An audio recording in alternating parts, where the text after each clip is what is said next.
So it's almost in focus. This almost feels professional. So this is a clan mech, I think from the era 3055, from the Battletech desktop game, tabletop game even, and it's on the typical mech hex style base. That's a metal one. I put a little steel thing on there, and the reason for that is so that I could put it on the bottom of a stand while I'm airbrushing it. Oh, hi Ali, thanks for putting a comment on. So I thought, why not put some paint on this? You know, it's been in my cabinet for about 15 years, and it's called the Behemoth, also known as a stone Rhino, which is a clan mech. Don't know all the stats off by heart. And I really stupid, I'd left this in my cabinet and just did nothing with it.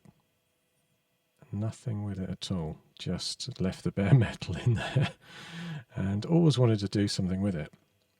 And in fact, if I zoom out here without causing too much grief, hopefully,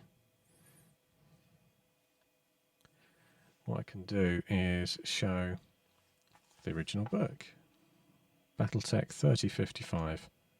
For copyright reasons, I won't open it up. I'm just show you these technical readouts if you ever played Battletech. I mean, some people missed an opportunity to give a classic game a go.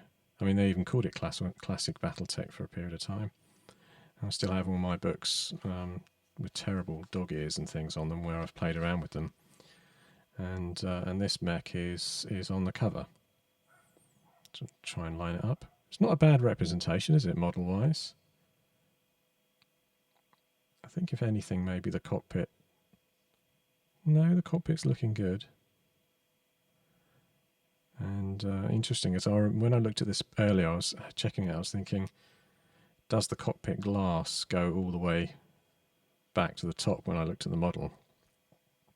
Thinking there'd be one large panel of glass canopy, or whatever it's made of. But it turns out it's just a kind of part of the canopy, and the only glass bits at the bottom. So, yeah. So, in fact, I'm not going to... This is also from memory. That's Clan Jade Falcon, isn't it there? The symbol on the side, kind of like a parrot, which is actually a Jade Falcon rather than a parrot. But, yeah, I'm not going to try and attempt to do exactly what's on the cover there. I've just picked out some colours because I wanted to get a good, quick coat of paint on it and not waste any time. But I will talk about how I'm going to do that. Yeah, so there it is. Battletech Clan Mech Behemoth. I think it's a 150-ton mech, isn't it? I don't know. I'm not going to look at the stats. I'm not even sure the stats are in here, or if it was just on the cover. It must be in there. But I won't open it, as I said. It's copyright and all that. So yeah, how am I going to do this? Well, I've got... one thing I'm going to do is when I put it in my airbrush, I'm going to use Airbrush Flow Improver, the Vallejo one, and some of this mecha varnish, which will gloss up the paint a bit. But when I finally dull coat the mech, it will hide all that away. And but the gloss will allow me to do various washes and things on it without, not without, but it will allow me to do some washes, and they'll go into all of the various panel lines and things because the gloss will aid that. I've just noticed, actually, even though this has been in my cabinet for an age, I can see I did actually put some extra bits and pieces on here. I can see even along the side of the cockpit I've put some plastic card.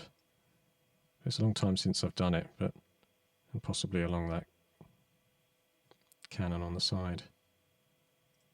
Yeah, I can see I was probably having fun adding little extra bits on the top of the gun there as well. Little round discs there. So those are slight modifications, nothing major though from what the original model was. Right, so colour wise I've got, back out again, so I've got in front of me Sick Green, which is Vallejo Air colour,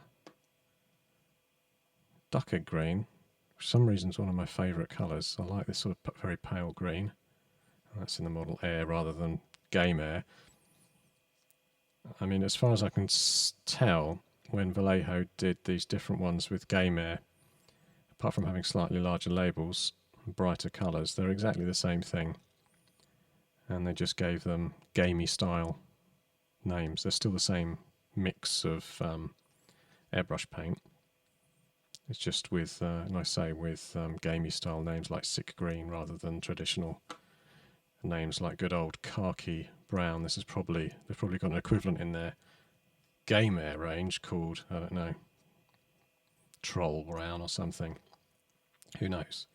So I was going to go two-tone camo. So on the principle that when you're airbrushing, you should start with your lightest colour first.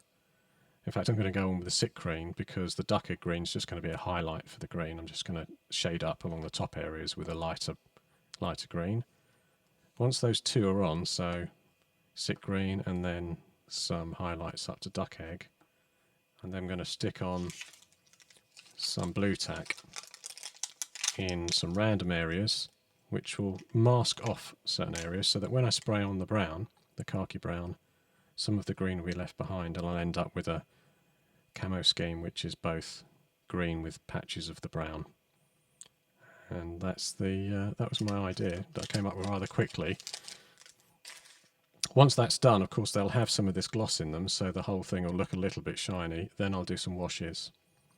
But I don't think I'm going to have time tonight to do that. I'm just starting out. So I just thought I'd get some base coats and things on there and then go from there. So I've got two airbrushes here. This is my higher end one, which is the Iwata HPC Plus. I've got it connected up to a reservoir style compressor on the floor beside me on a hose. And yeah, it's got a gravity fed cup, that's called, on the top. So you pour your paints in the top and then it blows air out of the nozzle at the front, sucking the paint as it goes.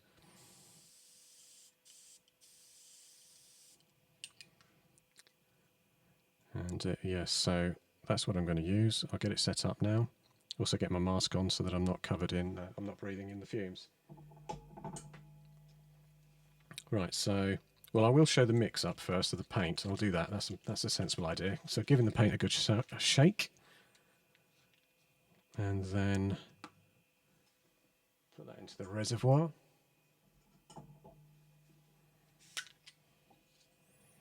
This is where things could get a bit random because I haven't used this airbrush for a while, but what I tend to do to start with is just to make sure I'm not putting like neat paint straight down in there. I do put a little couple of drops of flow improver in first.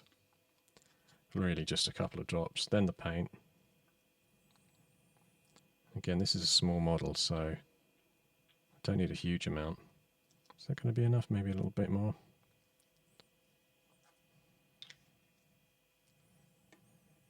And a tad more flow improver. Not a massive amount, but there's a bit in there. It's a metal model. Yeah, it's one of FASA's, well, FASA, what they're called Iron Wind Metals now. FASA are kind of long gone, but this was back from that sort of period. So I got there 1990, looking at what's on the bottom of the model, 1998. So that's probably about the same time also that I bought that model to use and then never put any paint on it. So gloss varnish next, yeah, so I'll give that a shake.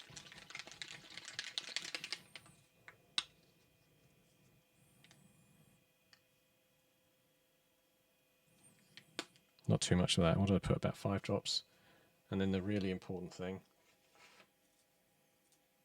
which is the use of a cocktail stick to give it all a stir up.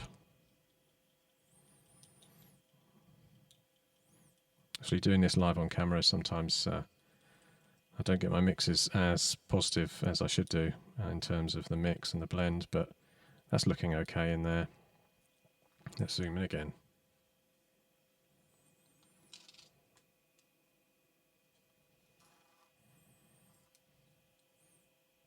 You know, people say try and get it to the sort of consistency of milk. I think that's nonsense. How can you judge if something's milk or not? I mean, it's just watery, isn't it? I suppose it's a reasonable way of saying don't put a really thick thing in there, and also if you can get it to sort of drop and drip.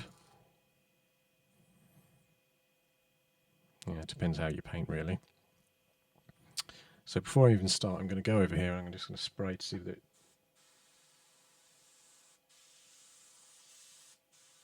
whether I'm even getting some paint out of this, and I can see paint coming out, which is a good sign. So then you put a cap on the top. And I don't think there's any reason for the cap beyond it stops things spilling if you're ever to sort of let it drop. There is a fine hole to allow the air through so that you've got the flow of pressure. It's not sort of sealing that area off. And of course I put it on a stand beside my airbrush booth anyway, because doing that means it doesn't fall over, because naturally these things are not built to sort of stand on their own, so it's always worth having a stand. So I'm not going to do anything like mask off areas like the cockpit or canopy glass or anything, because I'm just going to do the whole thing. And because the airbrush paint goes on quite thin, later on in another video I'll come back and I'll do things like paint the cockpit glass separately without an airbrush. Now if I was really smart I could, and well, if I had the time as well, you can do things like I could use a blue spray to initially over that cockpit glass and then mask it off with some masking tape. But I'm not going to do that. I'm going to paint it later manually with a normal brush and just go for the whole body as fast as I can with the airbrush. So right, I'm going to shift over and hopefully the other camera is going to show up. Yes, so this is inside my airbrush booth now. I think I can also get rid of the small thing there. No, no. I will do it. I will do it. I'm pressing buttons.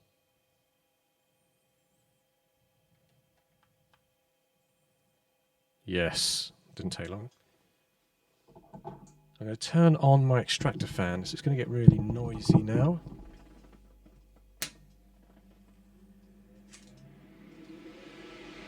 My mask. Here comes the mask.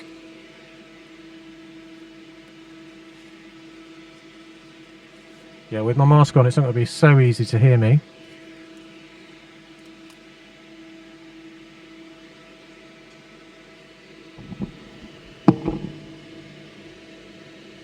Okay, that's not too bad. I can see my this is the first time I've done a live airbrush where I've got the camera up above the booth directly pointing down.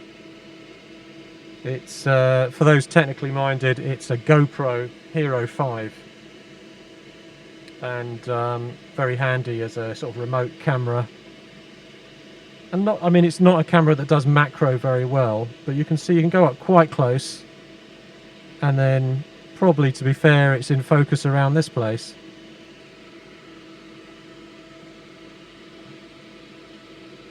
So, airbrush in hand. Now, I'm kind of in half a mind to use my stand. Still grasping hold of the edge of the base, but the stand gives me an opportunity to sort of move a little bit further away from the model.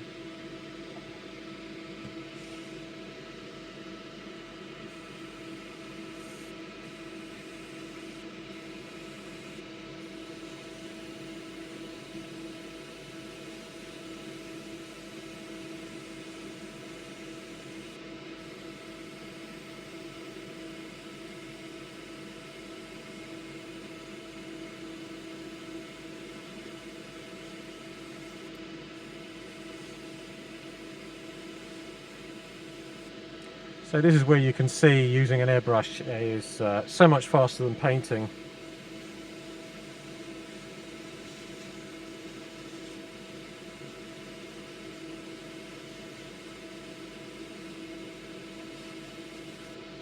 Even on a small scale model like this, you're getting incredibly quick coverage.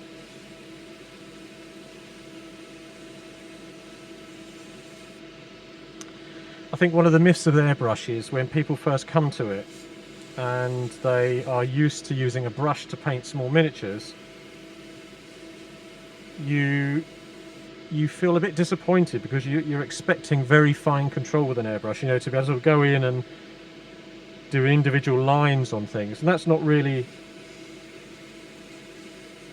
what an airbrush is for. It's more for quick bulk coverage of areas.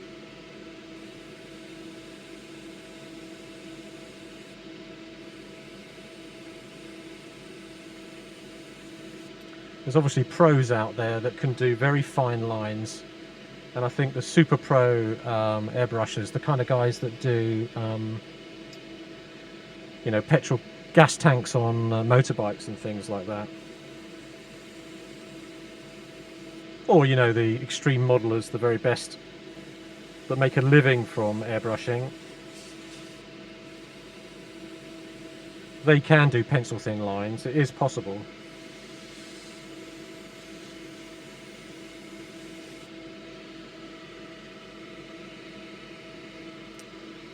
So you can see coverage is quite good.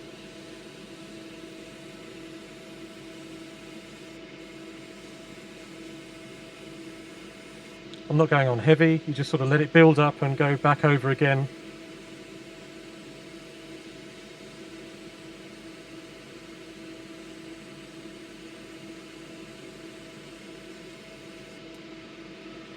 So one of the things to do is obviously take stock of how you're getting on. There's no harm in letting it dry for a moment as you sort of look around a model. Now, this is a stand that's built for larger models, so obviously I can put a larger vehicle on here. It's not so good for a small thing with a tiny metal disc, so I'm just making sure I'm holding on to it, although it does, I mean, it's on there, but that would, it's a bit top heavy, let's say. I don't trust it, which is why I've got my thumb on there.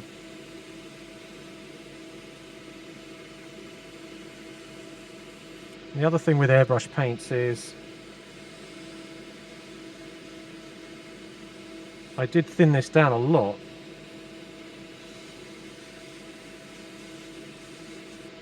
but then you just go over that bit, you know, if you feel that you've not got a strong enough coverage, you can go back on. And I don't know how easy it is to see, but down an area around the back here it got a bit wet then, and you just got to be careful. You don't want to make you know, if you're using an aerosol can and you're spraying a primer on,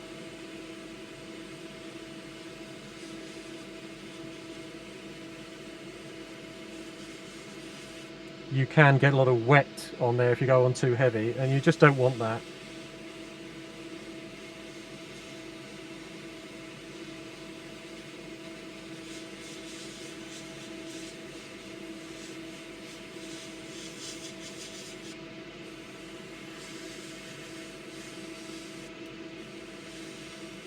Some areas are a bit trickier, those kind of panel holes in the legs and things. You almost have to go in a bit closer.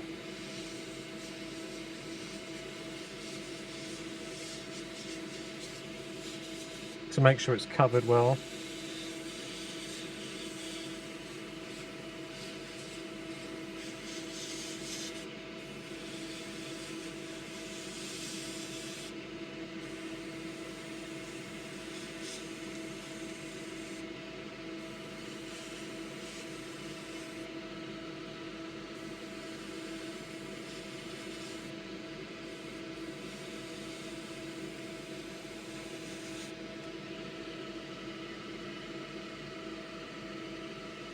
I'm thinking I could do with some better lighting on this here, but I don't know what it's going to turn out like on YouTube.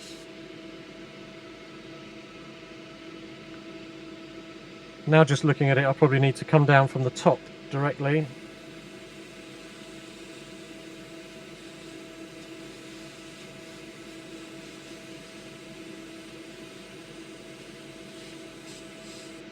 Which has gone on my finger nicely.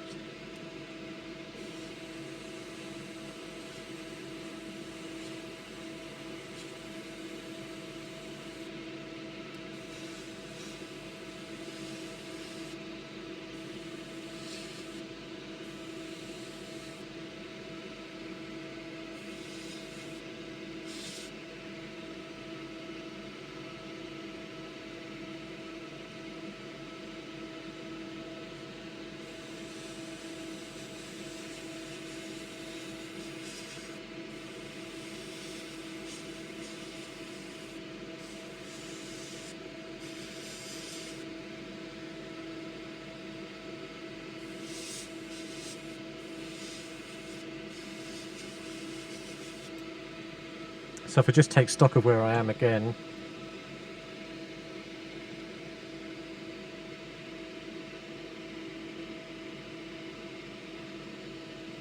I mean, it's by no means perfect, but that's probably enough.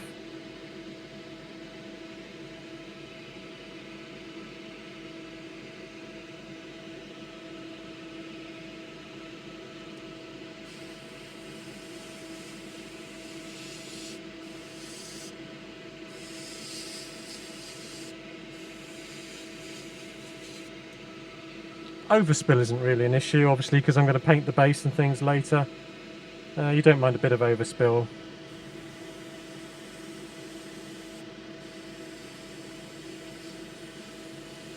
Just trying to make sure I've got a good first coat on there.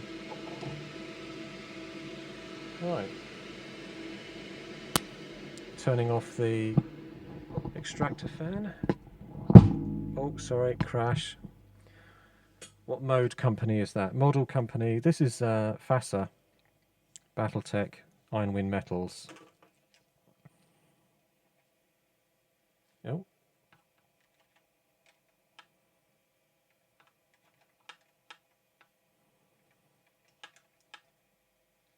Aha, I've got that back. Good getting your email today about the changes. Oh, thanks. Yes, thanks for that.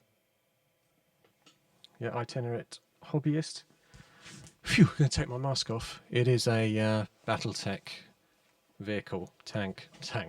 It's a Battletech mecha. And in fact, it's this one, which I mentioned earlier. Oh, zoom out a bit. Yeah, it's the Behemoth or Stone Rhino, as featured on the cover of 3055 Technical Readout. If you've never played Battletech, these are full of all the stats for the mechs, which I won't open up because obviously copyright, etc. But it's a good book, and they did one for every era of the Battletech game. It was kind of you kind of waited for this with all the detail of the tonnage and all the weapons whenever they produced a new period of their setting. So yeah, how have I got so far? So right.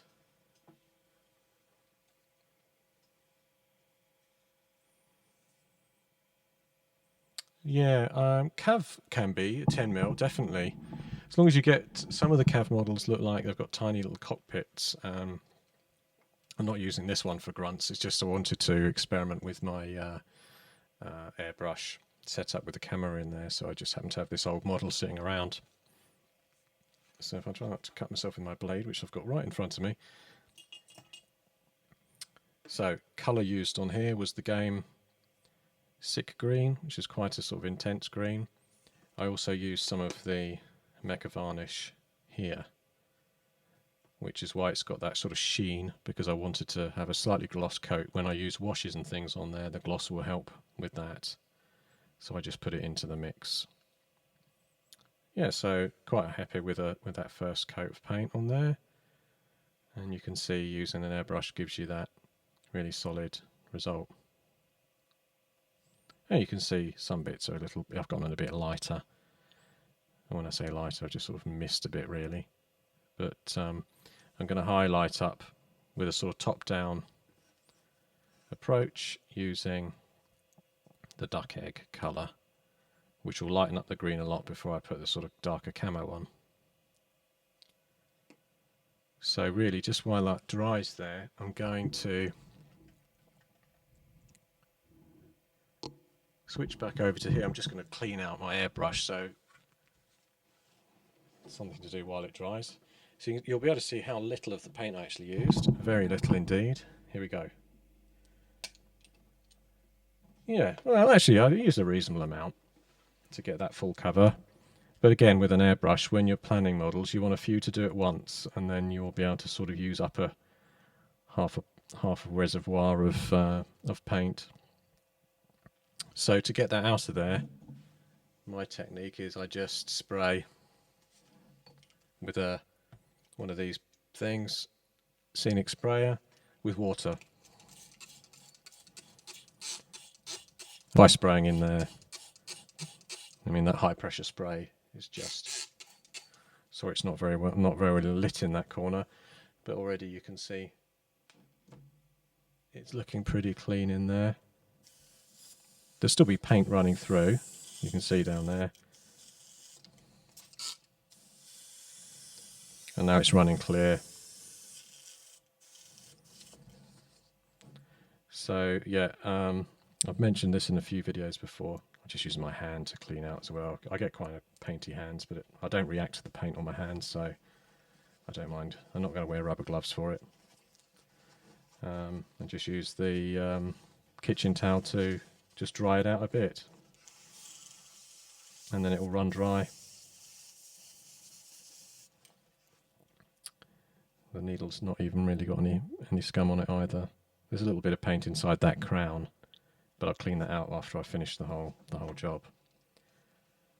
So yes, I mean there's all sorts of airbrush thinners and cleaners you can use, but while you're mid-painting, I always recommend you don't.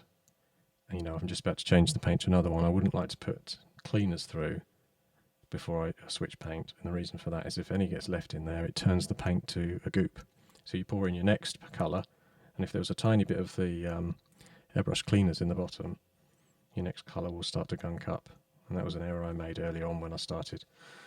About 10 years ago, I used to think that every time I finished one colour of paint, I used to try and flush the whole thing out, and it used to cause more problems than it solved. So now I just use as much water through, and that seems to do the job. The only thing is, if you've used rather thick paint, you might get a build-up on the needle that you need to clean off in between jobs. Right, back over here to get the next paint. That's working, that's working.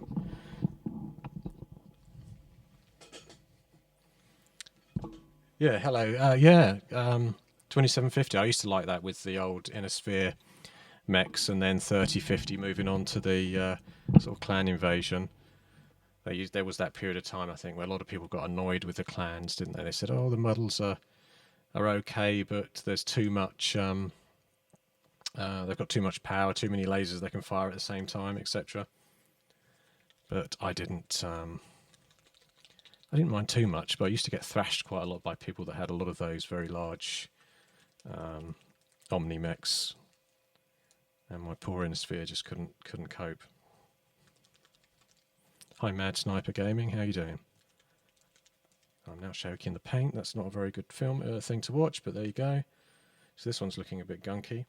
But as I did before, I'm going to put some Airbrush Flow Enhancer in there first. Just a couple of drops. Clean that gunk off there a bit.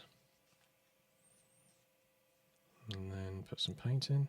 I certainly won't need anywhere near as much of this second colour, because it really is, I don't want to go on too heavy with it. It's just to sort of highlight a general overall lighting highlight from above going down onto the model. So I'll leave most of the darker areas in the shade, and then highlights the top areas. And then some of that will be lost when I put the khaki camo on anyway. This is just making sure I've got a sort of highlight there before I do any of the other shading. In fact, I probably won't highlight the khaki brown. That will just go on solid after I put the masking tack stuff on. So yeah, there's not much in there. Bit more flow enhancer. That just keeps the paint flowing. And then some of the varnish again on there. I'll put quite a lot of that in there, but never mind. Yeah, they call this mecha varnish because Vallejo have started a range now of another range of these called mecha air, I think they're called. But as I understand it, they're basically the same thing again, but they have a element of gloss already in them because they're built for sort of spraying the quick cocktail stick. They're built for spraying the sort of Gundam models and things, and they wanted to go for that bright gloss coloured paint, which you could just achieve by adding gloss into any other colour, but you know, it's reasonably good stuff. Yeah, mission-based games are good fun. I also had this idea. I like the idea of a game where you might even start a mecha pilot out of a mech, and the first couple of rounds they've got to get to their mech or something on a motorbike. That kind of interesting story that would add something. It's like, oh look, the enemy are at the outskirts of the city. The guy's in a bar. He should be ready to pilot his mech in defense of the city, and he has to jump on a motorbike. And you have a couple of rounds maybe where he's speeding through the city streets or something. A little kind of different story, narrative play as they call it. Why'd you add varnish to add to the gloss? Yeah, I want it to add to gloss, but actually when I finish the model, it's going to be dull coated matte the whole way. I just add it in there because when I do sort of pin washes with oils or even some of the acrylic based washes, they go on much better into the little nooks and crannies and the panel lines if you've glossed, because they just trace across the smooth surface to find the panel lines. It works better than if you're using a matte paint.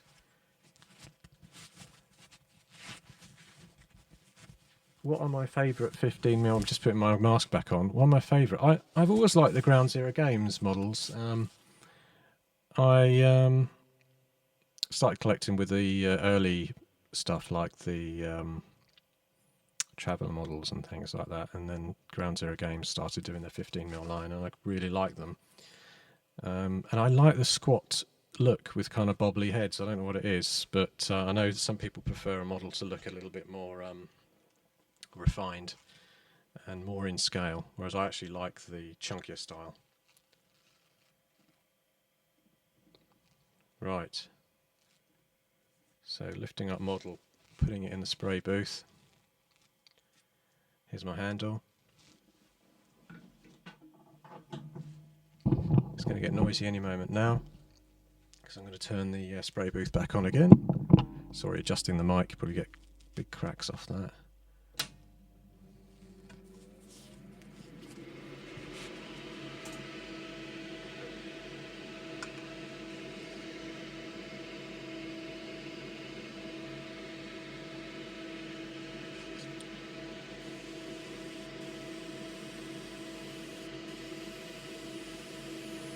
So first thing to do is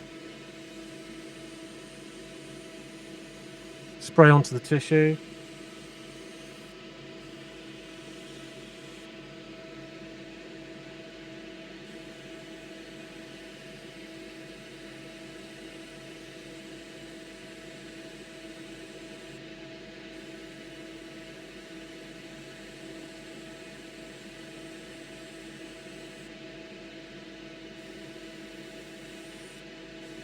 Oh, had some splatter then.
So that's going to do really.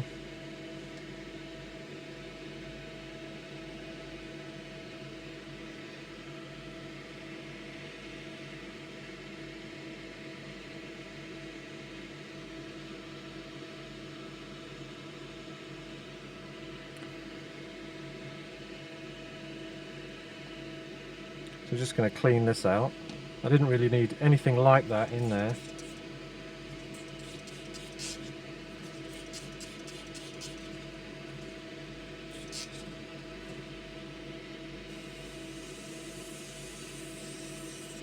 More cleaning. I mean, this is a bit boring watching the cleaning, but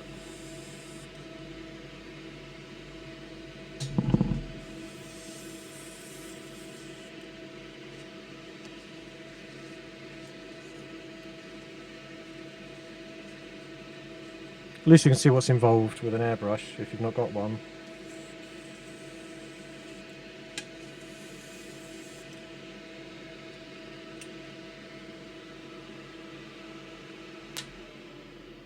It's quite warm here tonight in the UK.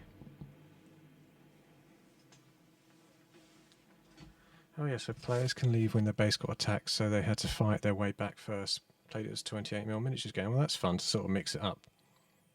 Me and my friends, we wanted to do the whole thing from like an orbital attack, ranging up, and then we wanted to do a full on you know, battle as well. So we'd do the aerotech stuff in space, and then down to the planet as well, and mix in some bombardment of the planet as well. But it was all a bit of a pipe dream in the end to be able to deliver the whole thing. So that's not very much in focus. So really I've just gone on quite strong with that duck egg,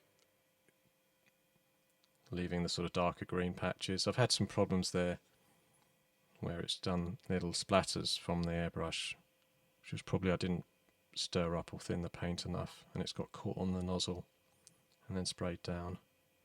But you can see it does that sort of basic shading from the dark to the light, and that's what I was after on this really quick and dirty job really. So masking to get the brown on to mix in with this. Oops, that's not good, dropping it. Yes, I was going to use the blue tack method, again just really quick.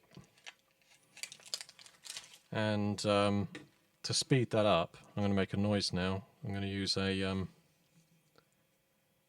hairbrush, which is going to start to spray things, move everything over the place here. Let's see how I get on.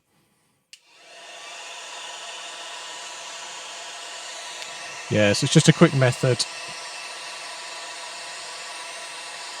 of drying.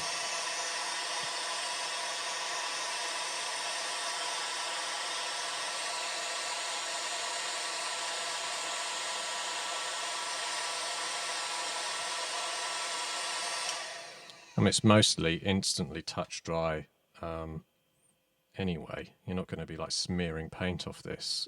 It just, if you warm it up from the hairdryer, just makes it a little bit more, a little bit less likely to lose paint when you're putting the blue tack on to mask off the colour underneath.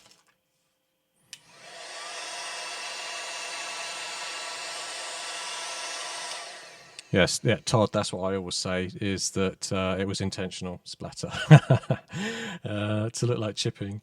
Yeah, I mean, but all these things you can fix up later on, as in when you're doing the washes and detailing on the panels anyway.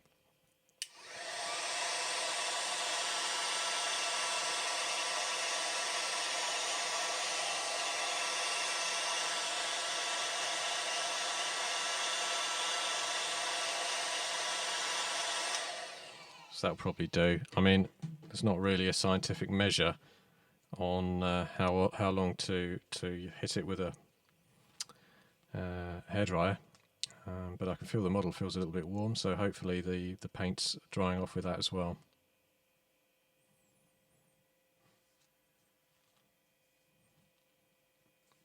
So again, why not just leave it there to dry off even more? I'll get the brown. The more I'm thinking about this, more now I'm thinking that I should use maybe a lighter brown. What have I got here? Green brown, that's a bit darker probably. That's like a tan maybe. Sand. Well, maybe like maybe what I should do, like I did with the green there, is to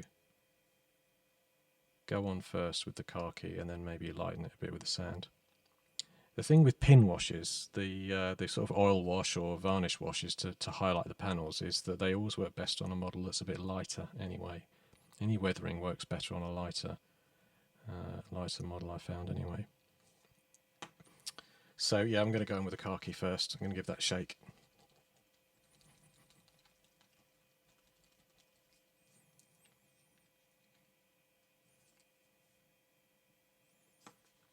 Whips up the airbrush again. Lid off. Yeah, I mean, my trick, whether it works or not, you know, I always have a joke about this with some friends of mine that obviously we've been painting models since the 1980s, and you hear it a lot, especially around old Games Workshop paints, that people have favourite old paints, maybe a jar that they've had on the shelf for 20 years, and you know, they mix it with their mother. They used to mix it with their mother's nail brush varnish or something, and then stirred in some dirt from the garden, and you know, it's a classic pot of paint now that they'll always remember as something that has a strange technique. And my technique here is, you know, I put in some of that airbrush flow improver first, and the theory is that just helps things through initially. Even though I'm going to stir it all up in there, it means I'm not just putting neat paint straight down into the reservoir. And then some gloss, which is only thinning it a bit more again. So looking around for a spare cocktail stick to mix it up. You can see that's in there now. It's got flow improver, it's got varnish. Actually, one thing is, when you do use the varnish, it's got there's like a resin. There's more of a resin, I think, in a varnish than the normal paints. So it is worth giving it an extra kick of flow enhancer so that you don't get sticky varnish clogging things up, which it has more of a tendency to do than the neat paint.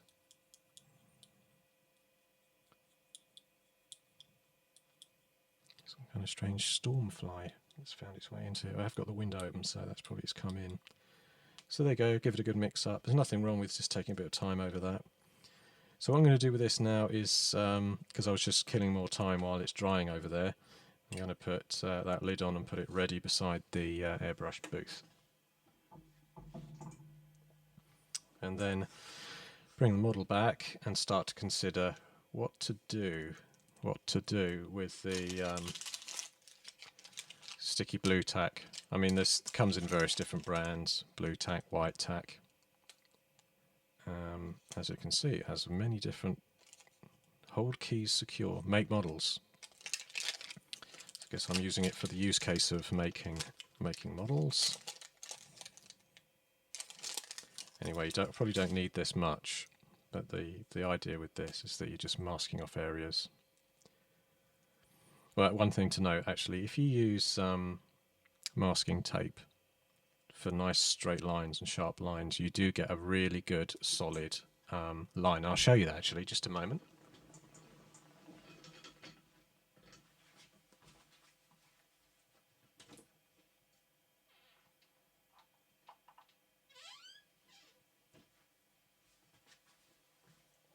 I have a model I prepared earlier, and here it comes. So you can see there I've got all of the, I'll move it out of the chat window. You can see I've got some very, very angular straight lines, and they're also very sharp. I don't know if I can go in a bit closer. And yeah, this is an Aerotech fighter, and I had airbrushed this, and I even remember the colours. I used this Israeli sand grey for this area, and then I used, I think it was not the sick green, I used this camo light green on there. Got it, camo light green and Israeli sand green, which Israeli sand, which is this sort of desert colour. And by using masking tape, you end up with a really sharp line because it's blocking all paint. When you use this stuff and you blob it on, you end up, as you can see, if you put it on like that, even if you push hard, you end up with a kind of a faded, graduated area around the edge, where the paint means that the barrier, the line between the two colours that are on there is going to be slightly blurry. Now, of course, early tanks and vehicles and things were blurry because they wouldn't have masked necessarily anything off. They just got paint on and then daubed it all on and ended up with a sort of blurry line between the two. Steve, I would recommend Ayata, which are a Japanese brand. I've got two here. This is a really good entry level one, the HP M1. And although it's got a very tiny reservoir, it does mean you tend to not put so much paint in for a start. It has a 0.3 nozzle, which is great for this kind of scale and anything up to 28mm.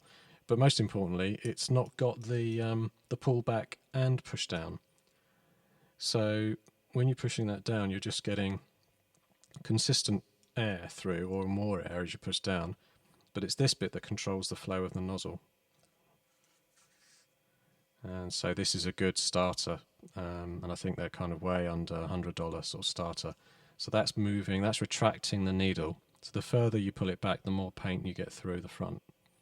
But basically you set it, and then you're just doing everything from there when you're using it. And that just makes it a lot easier to learn and less fussy than my other one,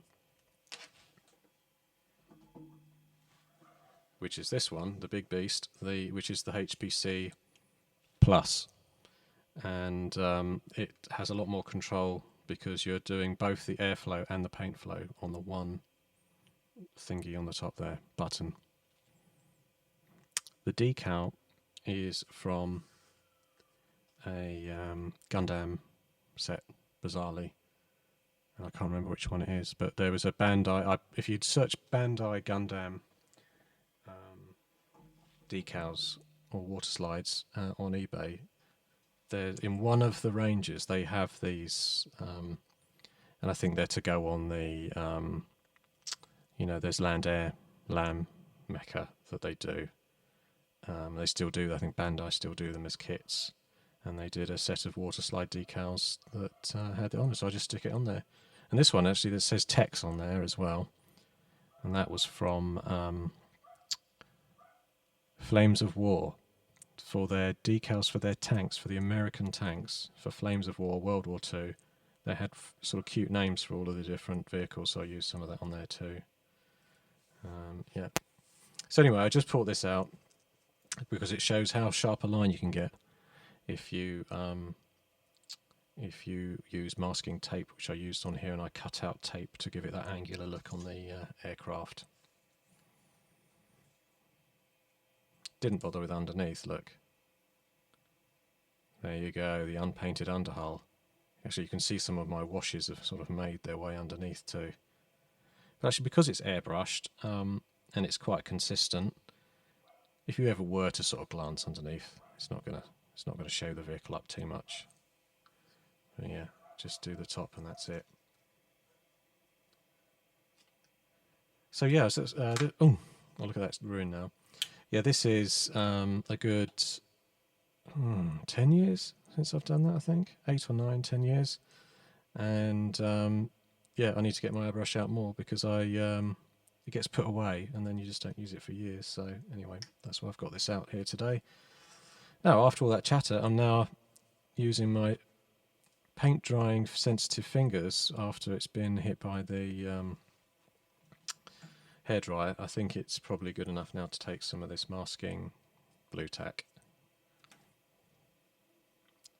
Roberto, it's a look at this, I like this when I can get the actual reference material out. Ta-da! It's a stone rhino or behemoth from Battletech, from their range. It's a clan mech, and from this period in the game, and yeah, that's it basically. And it's got Jade Falcon colours on the cover there. It's by FASA. I don't know if they still do it because I know Iron Wind Metals now obviously run the license on making them, the miniatures, and who knows whether they still make this particular one. I don't know. So what judgment do I make over where I splat this? Well, not much really. I just sort of, one of the things is trying to get a sort of a range of stripes and blotches that look appropriate. And the other thing is you want to try and make sure that you're pushing down into corners so you don't end up with, thinking you've got a bit of tack on there and it's not actually squished in enough to cover. and then when you airbrush, the force of the air is pushing the paint up underneath, which it does a bit anyway. You can't avoid that.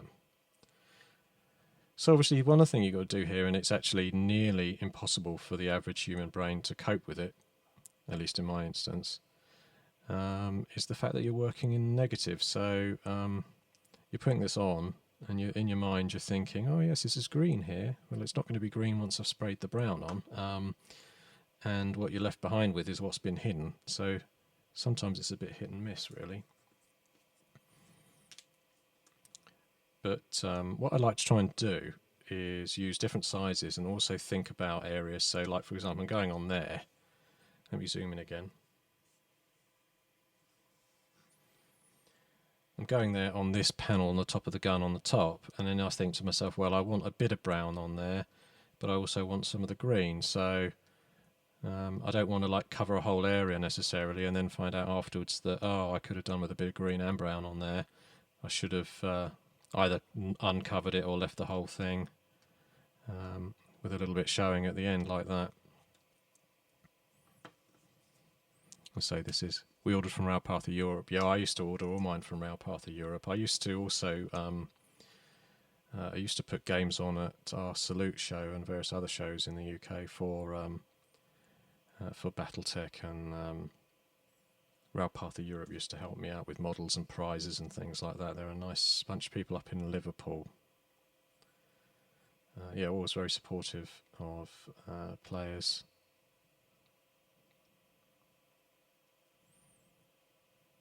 Oh, it's gone out of focus and I'm out of the frame, sorry. But there you can see my careful blotching going on and my fingernails pushing where I'm trying to push it down to make sure it's going into the detail. What you've got to pray for when you do this, well, not pray, I mean pray to the Norse gods, is that the paint's not pulled off or some other details not pulled off after you remove it. You know, some areas like that are a little bit easier because you can just sort of squeeze that on as a sleeve, and then I know the browns, where the brown's going to go. I quite like the idea of leaving some green on an edge here, but so I might go one of the thinner bits. Yeah, I'm just sort of rolling it into a sausage. That's the sausage technique.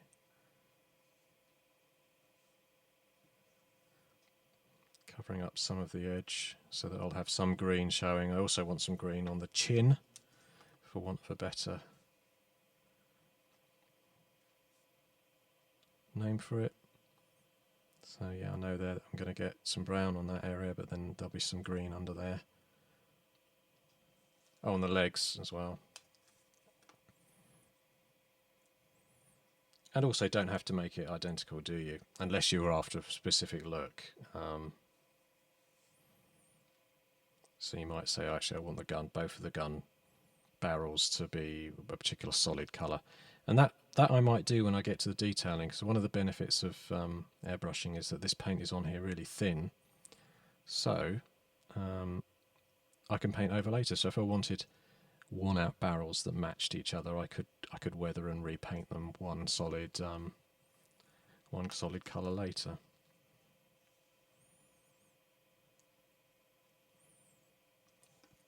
Again, I'm just thinking here that I want some green showing on the end and on the back end of that gun, but also happy to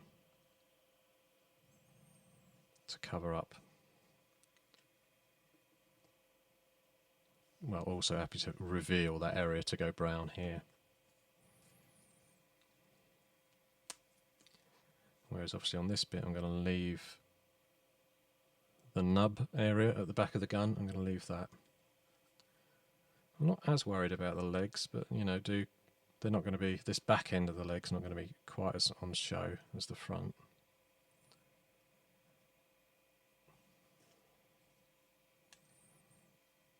Yeah, Mount Railpath do still make the mechs, and they still do the museum scale. So if someone's interested in the mechs for 15mm gaming, Railpath, go to their website, railpath.co.uk, I think it is, or railpatheurope.co.uk, and you'll find that if you search on museum scale, they're about 10mm scale, I think. compared to the rest of the Battletech range. But they're big mechs. They do the Vulture, the Atlas, and the Timberwolf in museum scale, which are big. Yes, I'm doing kind of less lines on the leg, more green. Just that's how it's ending up. Trying to keep the speed up on this because I don't want to take too long on it.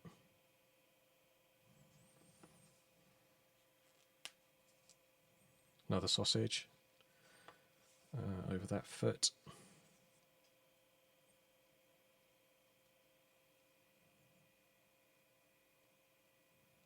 You can sort of see where that's going to cover up. The brown will go in there, but some of that, half of that foot's going to be still green. I'll drag that down a bit. You know, am I happy with the main area up here? Probably not. I probably need to put some on the barrel. And that will offer some sort of green contrast against the...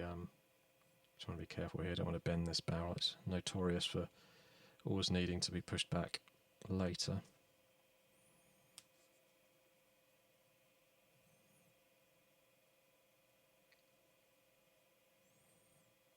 So you don't need to worry about the underside of the barrel. That's going to stay whatever colour it already is. And then, probably just for interest, get a bit on a cocktail stick and prod it in there.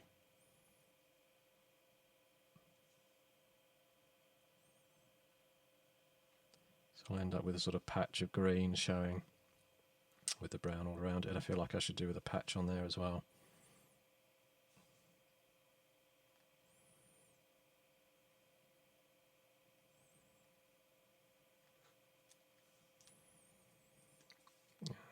One other patch or two at the back.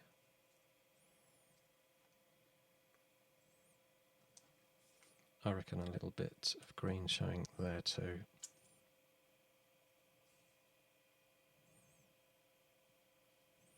Yeah, so this is called doing it fast anyway, because obviously I'm live on the camera, so I'm not taking a lot of care over it. Just want to sort of get it done and then get some paint on, and then do the grand reveal of stripping it all off afterwards.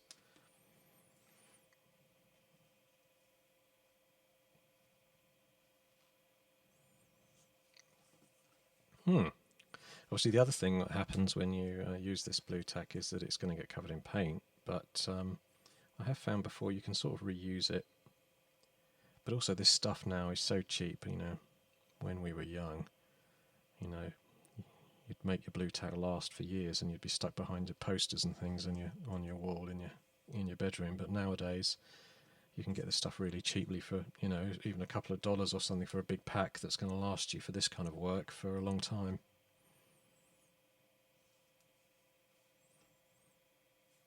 Right, I think he's had enough. So what I'm looking at now is obviously going to go brown and then leave my green underneath.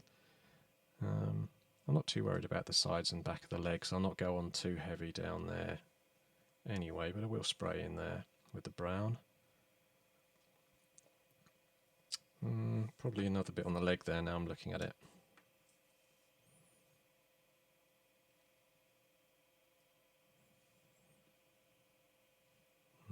Again, I'm not that worried about this back underside, but I will put another splat in there.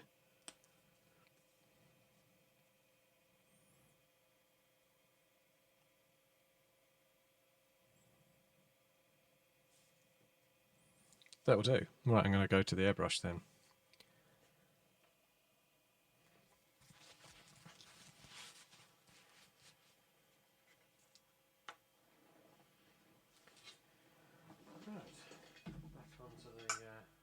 the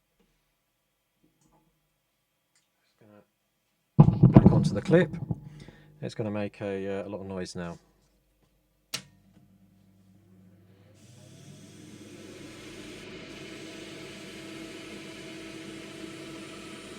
So I've got my brown coming out. Oh, there's a splat.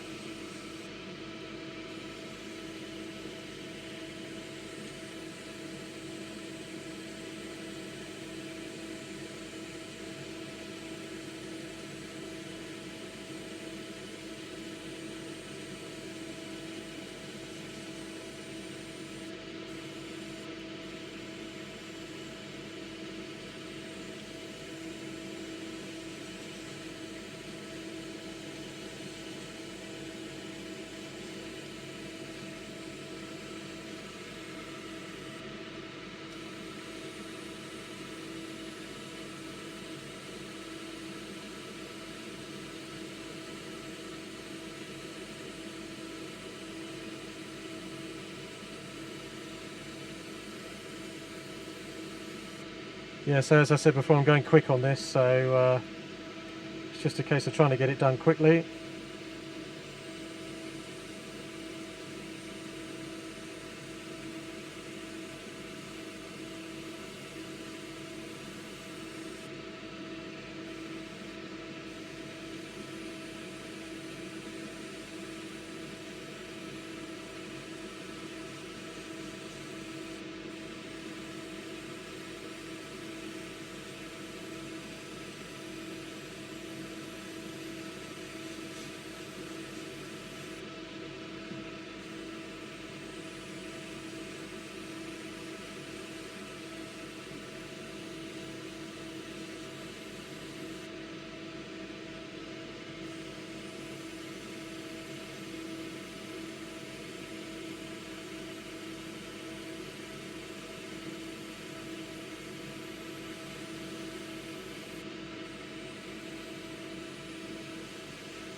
So I haven't done any of the back yet.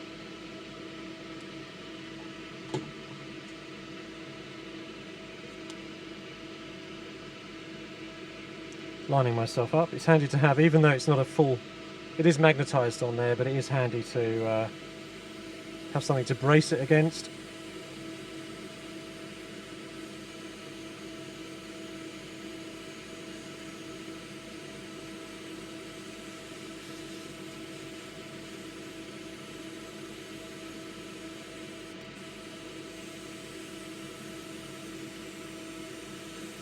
Oh, went on a bit heavy there.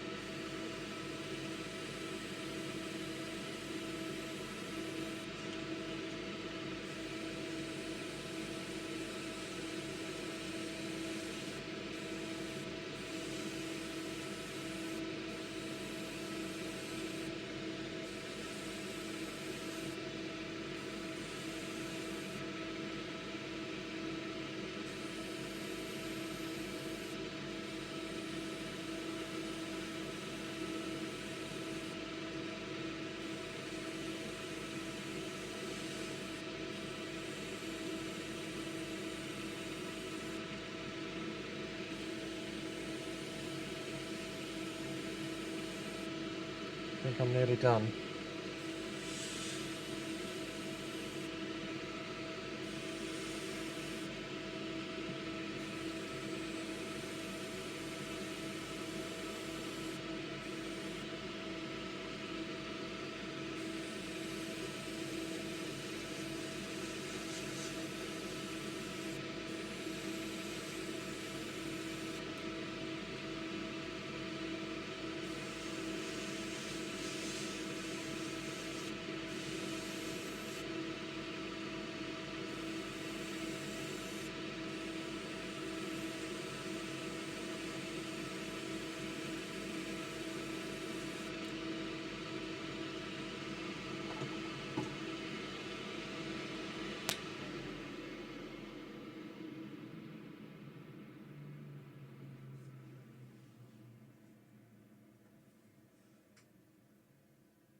That's it, the finished article.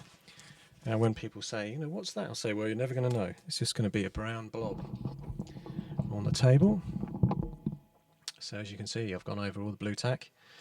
In some areas down there, I can see that the green's showing up slightly, but I'm not worried. When I, you know, like down in here, I can see from the angle that I was spraying, I haven't covered every tiny patch. But that's okay. In the washing, etc., that'll sort itself out. It will be, of course, drying here with the various different varnishes and things that are on it. So while that's happening, I'm just going to clean the airbrush. So only because it'll be even more boring to not even see me do this, I'm going to do it on camera. So again, I just spray some water in the end and then pour it out. I wouldn't be without this scenic sprayer. I mean, you can use any kind of spray, but it's kind of got a really nice firm action. You can see over the years I've used it for cleaning out airbrushes, and it's got speckled from that job, but it's very good at it. And that's sort of cleaned out already, and I can just check.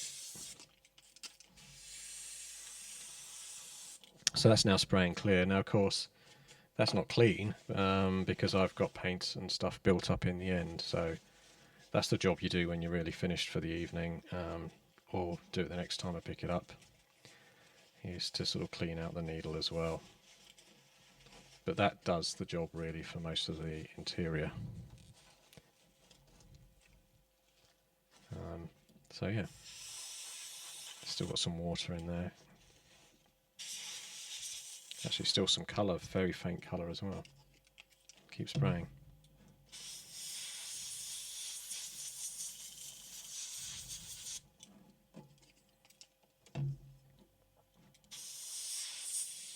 So it's that this time, if I've had a whole evening of this and done quite a lot, I would probably now put some cleaner through.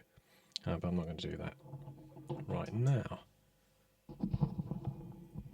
Shifting back to the rapidly drying model.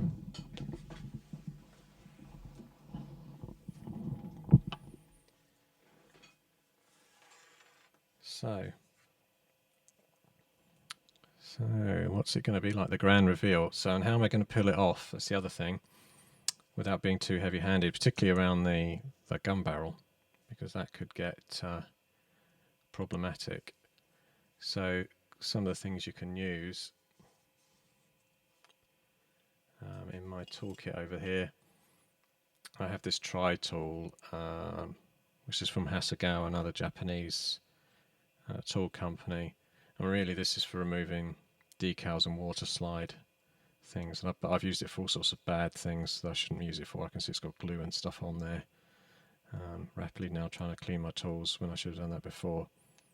But yeah, it's got a very fine tip for picking up water slide decals, so you shouldn't really be using it for removing blue tack or anything with glue, but that's what I'm doing. So I don't want to hit this as I did earlier with the hairdryer, because if I did, the blue tack would go super sticky, and you don't want that.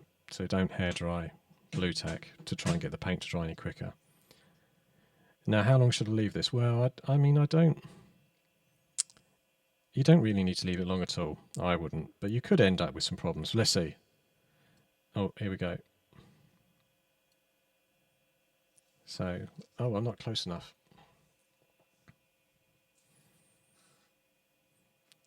So you can see already there, I've peeled one piece off on the end of my thing.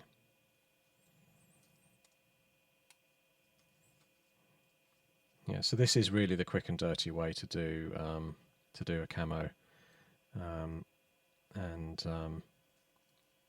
as I mentioned earlier, if you use masking tape, you get a much so that's getting sticky there.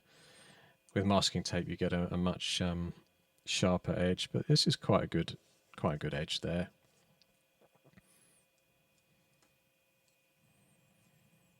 And what to do with this is obviously not. I don't want to mix this painty blue tack stuff back in with the fresh stuff.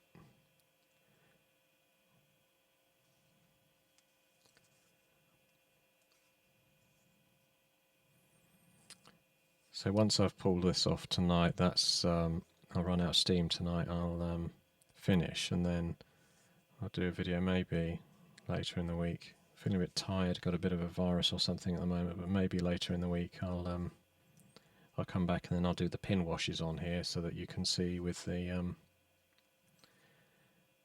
you can see it weathered with the panel lines. So far I'm noticing I've not pulled any of the green paint off, which is always a good thing.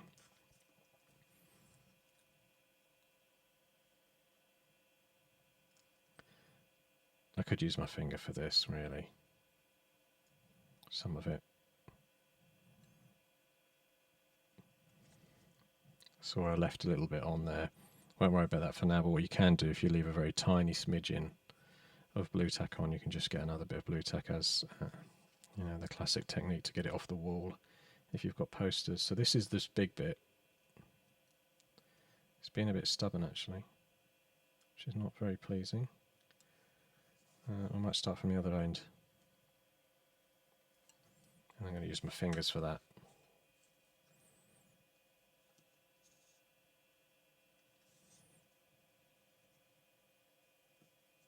So yeah, I can see little bits have been left behind there. I'll get that bit on the front too. So it looks like quite a light scheme at the moment, but when it's weathered, it will darken it down.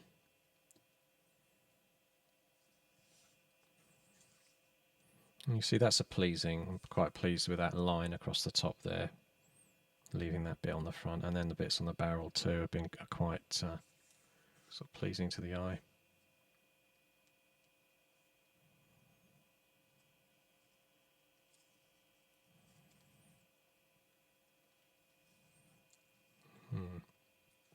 Yeah, so it turns out it's just as easy to use your fingers, and it kind of comes off reasonably easily. This would be much easier again if I was doing it on a if I was doing it on a 15mm scale tank or something, because it's just more space and it's less fiddly. You're less worried about, am I going to pull a barrel off?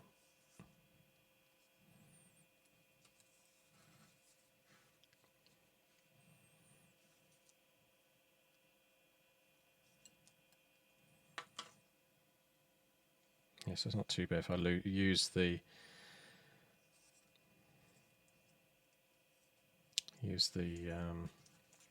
tweezers to start the process, to give me an edge to get my fat fingers on.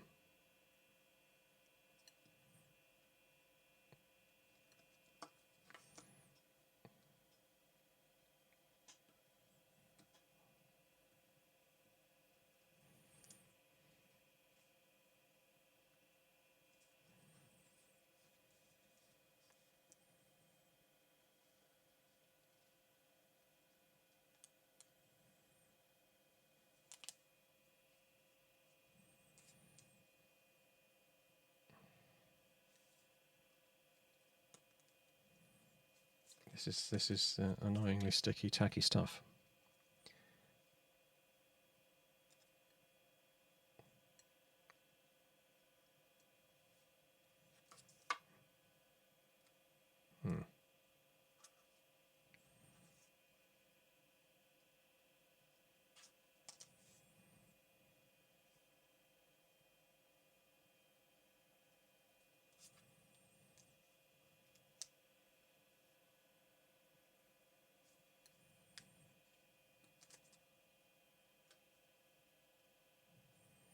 Because of course one of the things I was doing when I was putting it on is I was pushing it on quite hard and firm to get it into the tightly onto the model, so that it would give a nice sharp edge to the well, sharper edge to the camo, but that does then mean it's quite tough to get off. But it is quite fun doing it all the same. You know, if you've not done this to a model where you're sort of revealing your paint in stages like this, it is quite good fun and entertaining to see the result. And seeing more blue tag down there on the foot.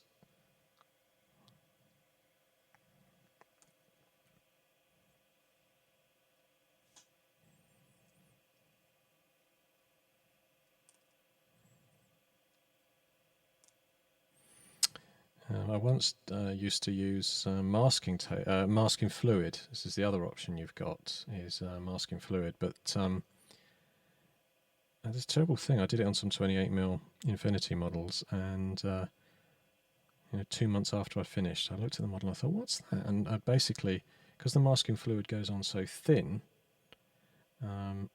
if you don't remember where you put it on, you do your airbrush, you come back later and you think, oh, I'm all done. And actually what you've done is left a huge amount of masking fluid still on the model.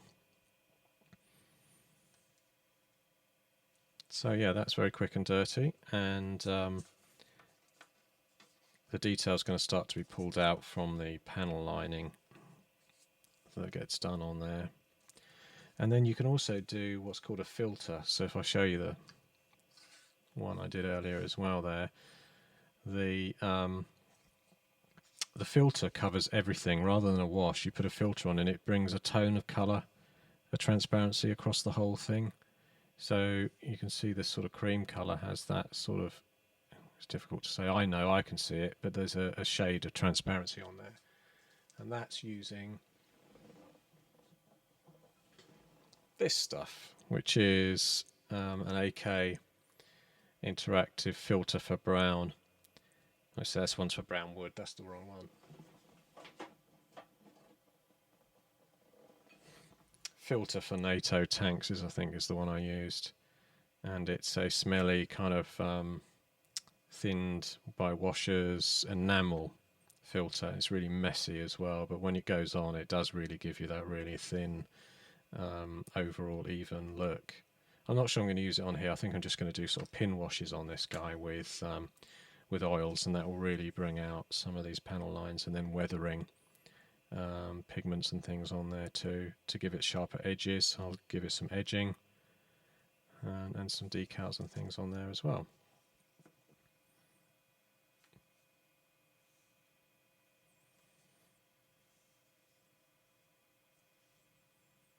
Giving it a spin.